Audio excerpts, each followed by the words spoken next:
तो गाइस आज की वीडियो में आपसे बात करने वाला हूँ कि फेसबुक के लिए जब आप मोनेटाइजेशन के लिए अप्लाई करते हैं तो आपका पेज जो है वो रिजेक्ट क्यों हो जाता है। एंड ऐसे गाइस मेरे पास बहुत टाइम से ऐसे कमेंट्स भी आते हैं, बहुत सारे ऐसे क्वेश्चंस भी आते हैं कि भाई हमने पेज अप्लाई किया लेकिन हमारा पेज जो है वो रिजेक्ट कर दिया गया, जबकि हमारे पेज पे कोई पॉलिसी इशू नहीं था। तो गाइस इसी के ऊपर आज बात करने वाला हूँ इस वीडियो में गाइस। तो वीडियो को ज़्यादा लंबा नहीं करूँगा, सीधा आते हैं अपने पॉइंट पे। सो हमारा पहला जो रीज़न होता है गाइस जिससे हमारा मोनेटाइजेशन जो है वो रिजेक्ट हो जाता है अगर हम रिव्यू में अप्लाई करते हैं, तो उसमें जो रिजेक्शन का सबसे बड़ा रीज़न होता है वो होता है कंटेंट वायलेशन का।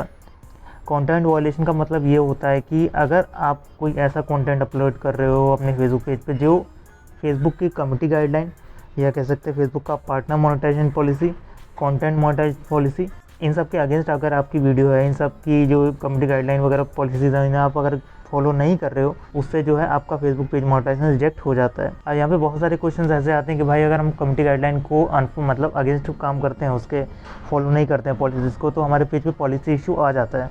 लेकिन हमारे पेज पे कोई पॉलिसी इशू तो है नहीं, फिर भी हमारा पेज रिजेक्ट कर दिया गया है और रीज़न आया है कि आपने पार्टनर मोनेटाइजेशन पॉलिसी आप फॉलो नहीं कर रहे हो।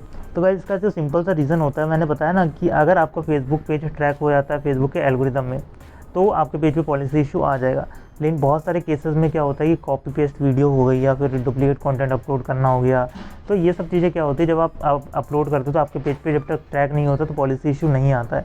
लेकिन जब आप रिव्यू में अपने पेज को भेजते हो तो आपके पेज को चेक किया जाता है, जिसकी वजह से आपका पेज जो है वहाँ पे रिजेक्ट हो जाता है, क्योंकि वहाँ पे पेज आपका ट्रैक होता है और वहाँ पे पकड़ में आ जाता है कि आपके पेज पे ये इशू है। तो ये कभी दिमाग में मत रखना कि अगर आप कम्युनिटी गाइडलाइन के अगेंस्ट काम कर रहे हो या जितनी पॉलिसीज़ हैं उसके अगेंस्ट आप काम कर रहे हो तो आपके पेज को ट्रैक नहीं किया जाएगा। बिल्कुल आपके पेज को ट्रैक किया जाएगा एंड जब ट्रैक होगा तो वो रिजेक्शन में ही आएगा सीधा। बात करते हैं गाइस अपने दूसरे पॉइंट की। जो हमारा दूसरा पॉइंट है वो है इनसफिशिएंट कंटेंट। इसका मतलब ये होता है कि आपके पेज पे आपको पता है कि आपका अगर जो है ये अगर क्राइटेरिया कंप्लीट हो भी जाता है स्टार्टिंग में एंड आपके पेज पे 5 एक्टिव वीडियोस नहीं है, लाइक 5 वीडियोस एक्टिव नहीं है आपके, उस पर आपने 2 या 3 वीडियो अपलोड की है, 5 वीडियो नहीं है, तो उससे भी आपका पेज का जो मोनेटाइजेशन है वो रिजेक्ट कर दिया जाता है, क्योंकि उसमें पॉलिसी में साफ साफ लिखा हुआ है कि अगर आपको मोनेटाइज करवाना है तो आपके पेज पे 5 एक्टिव वीडियोस होनी चाहिए।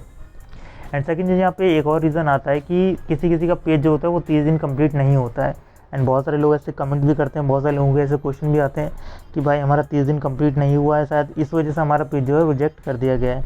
तो भाई हाँ, ये बात सही है कि अगर 30 दिन आपके पेज पे कंप्लीट नहीं होते हैं तो वो नॉन एग्जिस्टेंस में आ जाता है पेज, जिसकी वजह से आपका फेसबुक पेज मोनेटाइजेशन जो है वो रिजेक्ट कर दिया जाता है। एंड मैं बता दूंगा इसमें एक और चीज़ होता है कि जब तक आपके पेज का 30 दिन कंप्लीट नहीं होगा तब तक आपके उस पर मोनेटाइजेशन इशू रहेगा, यानी येलो मार्क रहेगा।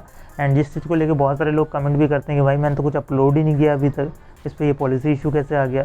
तो मैं बता दूंगा इसको 30 दिन जब तक आपका कंप्लीट नहीं होगा तब तक आपके वो पेज पे रहेगा पॉलिसी इशू, तब तक वो आपके पेज पे शो होता रहेगा। जैसे 30 दिन कंप्लीट होगा आपके पेज से वो चीज़ हट जाएगा एंड वहाँ पे नो मोनेटाइजेशन ब्रीचेस करके लिखा आएगा, ग्रीन टिक आ जाएगा। अब बात करते हैं यहाँ पे तीसरे पॉइंट की, जो कि है हमारा कॉपीराइट इशूज़।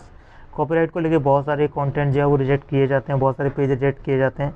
कॉपीराइट का मतलब ये होता है कि अगर आप किसी का कंटेंट यूज़ कर रहे हो उसकी परमिशन के बिना, यानी जिसका ओरिजिनल कंटेंट है वो अगर उस क्रिएटर की परमिशन नहीं है एंड फिर भी आप उसका कंटेंट या कोई वीडियो या कोई फोटो वगैरह यूज़ कर रहे हो, तब भी आपका पेज जो है वो रिजेक्ट कर दिया जाता है। ये चीज़ ध्यान रखना कि किसी का भी कंटेंट यूज़ करते हो तो उसका ऑथराइजेशन ज़रूरी है, ठीक है। अब बात करते हैं गाइस अपने नेक्स्ट पॉइंट की, जो कि हमारा मिसलीडिंग इन्फॉर्मेशन। मिसलीडिंग इन्फॉर्मेशन से यहाँ पे सबको लग रहा हो कि मैं थंबनेल मिसलीडिंग की बात करूँगा या टॉपिक मिसलीडिंग की बात करूँगा, ये तो पॉलिसीज़ हैं, ये तो आपको नहीं करनी है। लेकिन यहाँ पे एक अलग चीज़ बताने वाला हूँ। ये मेनली होता क्या है कि जब आप अप्लाई करते हैं ना मोनेटाइजेशन के लिए, तो आपको जो फिलअप करना होता है, अपनी डिटेल्स वगैरह फिलअप करनी होती है, तो उसमें बहुत लोग क्या करते हैं, गलत डिटेल फिल करते हैं।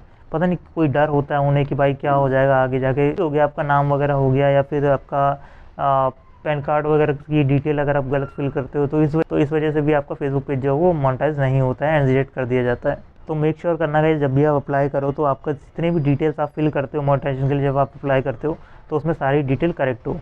तो ये 4 ऐसे पॉइंट थे जिसकी वजह से आपका फेसबुक पेज जो है मोनेटाइज नहीं होता है एंड जब आप अप्लाई करते हो तो वो रिजेक्ट कर दिया जाता है। ये चीज़ आपको ध्यान में रख के काम करना है फेसबुक पे। एंड सबसे बड़ी चीज़ जो सबसे मेन रीज़न जो देखा गया है वो है हमारी कम्युनिटी गाइडलाइन को अगेंस्ट जाके काम करना या उसे फॉलो नहीं करना। तो इस वजह से बहुत सारे पेज जो है वो रिजेक्ट किए जाते हैं। रीयूज़ कंटेंट जो होता है, रीपर्पस कंटेंट जो होता है या डुप्लीकेट कंटेंट जो होता है, इस वजह से फेसबुक पेज रिजेक्ट किए जाते हैं। तो मेनली इन दोनों चीज़ों का आपको ध्यान रखना है, ठीक है। बहुत सारे क्रिएटर्स इन्हीं चीज़ों में फंसते हैं, तो ये आपको ध्यान रखना है guys. So I hope guys कि आपको ये वीडियो समझ आई होगी, वीडियो से इन्फॉर्मेशन मिली होगा। इस वीडियो से इन्फॉर्मेशन मिली तो बिल्कुल लाइक करना गाइस, कमेंट करना एंड चैनल को जरूर सब्सक्राइब करना गाइस अगर आपको फेसबुक से रिलेटेड वीडियोस देखनी है। तो मिलते हैं नेक्स्ट वीडियो में।